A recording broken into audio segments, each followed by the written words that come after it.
नमस्कार विद्यार्थी मित्रांनो, स्पर्धा परीक्षा गणित या आपल्या यूट्यूब चॅनलवर सर्वांचं स्वागत आहे. मग असे आपण पाहिलेले आहे गणित आणि गणिताचे स्पष्टीकरण असेल आपण 50च्या 50 प्रश्नांची उत्तरेसुद्धा पाहिलेली आहेत.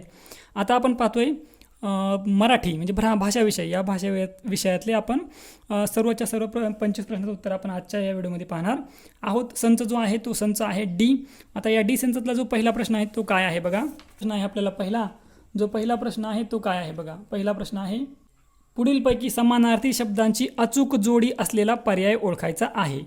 तर पुढीलपैकी समानार्थी जोडी असलेला अचूक पर्याय आहे पर्याय क्रमांक 1. हे आपलं याचं उत्तर आहे. याची स्पष्टीकरण आहे ते आपण नंतरच्या व्हिडिओमध्ये पाहणारच आहोत. दुसरं आहे, निरुत्साह या शब्दाचा विरुद्धार्थी शब्द पर्यायातून निवडा. निरुत्साह म्हणजे उत्साह नसणे, तर त्याचा विरुद्धार्थी शब्द आहे उत्साह असणे म्हणजे हुरूप. पर्याय क्रमांक 3. ते कसरलाकू हा शब्द आहे, यापासून आपल्याला पाणी हा शब्द आहे. पाणीची वेलांटी कुठली आहे बघा, पहिली आहे, म्हणजे याचा अर्थ हात तयार झाला पाहिजे. तर शब्द काय तयार होतो, कलाकुसर हा शब्द तयार होतो. आणि मग आता आपण जर मांडलं कलाकुसर तर बघा काय तयार होतं. आपल्याला विचारलेलं आहे कितव्या क्रमांकाचे अक्षर घेतल्यास पाणी हा शब्द तयार होईल. पाणी याचा अर्थ काय होतो बघा, हात असा अर्थ होतो. पहिलं आणि शेवटचं म्हणजे पहिलं आणि 5वं अक्षर घ्यावं लागेल. कर म्हणजे याचा अर्थ हात असा त्याचा अर्थ होतो. तर खाली दिलेल्या अर्थाचा योग्य अलंकारिक शब्द पर्यायातून ओळखायचा आहे. सरळ मार्ग सोडून वाकड्या मार्गाने जाणे, तर याला म्हणतात द्रविडी प्राणायाम. नंतर पुढचं काय आहे बघा, पुढीलपैकी प्राणी व त्यांचे घरे दर्शवणारी चुकीची जोडी ओळखायची आहे. सोपंच आहे. ससा काय ढोलीमध्ये राहत नाही, त्याची चुकीची जोडी आहे. ठराविक काळाने प्रसिद्ध होणारे, तर महिन्यानं प्रसिद्ध होणारं मासिक असतं. त्यानंतर पंधरवड्याने प्रसिद्ध होणारं पाक्षिक असतं. वर्षाने होणारं वार्षिक. आणि ठराविक काळानं प्रसिद्ध होणारं काय असतं, नियतकालिक असतं. अभ्यासिले वेधशाळा शास्त्रबोध साहिल्या विविध नाना कळा ही जी काव्यपंक्ती आहे ती आहे संत नामदेव महाराजांची.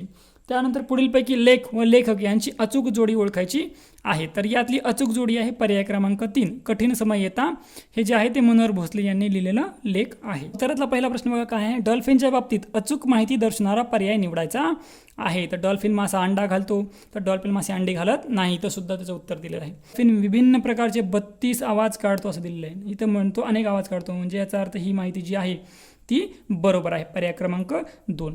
पुढीलपैकी कोणत्या अर्थाचा शब्द उतार्यात आला नाही.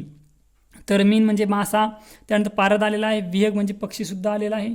मग राहिलेलं काय आहे, उथळ हा राहिलेला आहे. उथळ या शब्दाचा म्हणजे उथळ म्हणजे खोल या शब्दाचा अर्थ कुठेही पर्यायामध्ये आलेला नाही. डॉल्फिनला सारखे पाण्याबाहेर का यावे लागते. तर डॉल्फिन काय असतो बघा, डॉल्फिनला श्वास घेण्यासाठी पाण्याच्या बाहेर यावे लागते. तर लिहिले आपल्याला श्वास घेण्यासाठी मधून त्याला पाण्याबाहेर यावे लागते, म्हणजे पर्याय क्रमांक 3 याचं उत्तर आहे.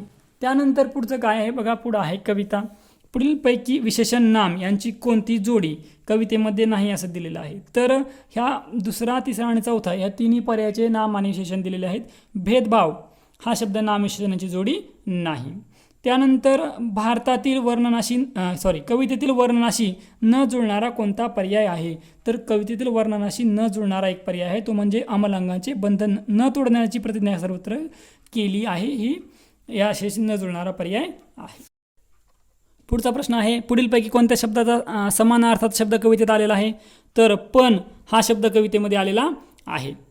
त्यानंतर म्हणजे पर्याय क्रमांक 1. त्यानंतर आहे खालील वाक्यातील विशेषण ओळखायचं आहे. तर यामधलं विशेषण काय आहे बघा, तरसाचा ठसा 3 इंच लांब असतो, तर 3 इंच म्हणजे पर्याय क्रमांक 3 हे याचं उत्तर आहे. पुढील वाक्यातील नाम नसलेला कोणता शब्द पर्यायात आलेला आहे. तर नाम नसलेला जो पर्याय आहे तो आहे समाजप्रिय. त्यानंतर वाक्यात असलेले विरामचिन्ह दर्शवणारा पर्याय निवडायचा आहे. तर विरामचिन्ह असं आहे, ते विरामचिन्ह जे असतं ते संयोग चिन्ह असतं. पुढीलपैकी निश्चितपणे नपुसकलिंगी नामाचा पर्याय निवडायचा आहे. तर नपुसकलिंगी नामाचा पर्याय आहे वशिंडे. पुढीलपैकी एक वचन अनेक वचनाचे अयोग्य जोडी असलेला पर्याय ओळखायचा, तो आहे पर्याय क्रमांक 2 पातळ पातळे. पुढीलपैकी वाक्प्रचार आणि त्यांचा अर्थ यांची चुकीची जोडी कोणती. तर त्याची जोडी आहे फैलावणे. त्यानंतर पुढचा प्रश्न काय आहे बघा,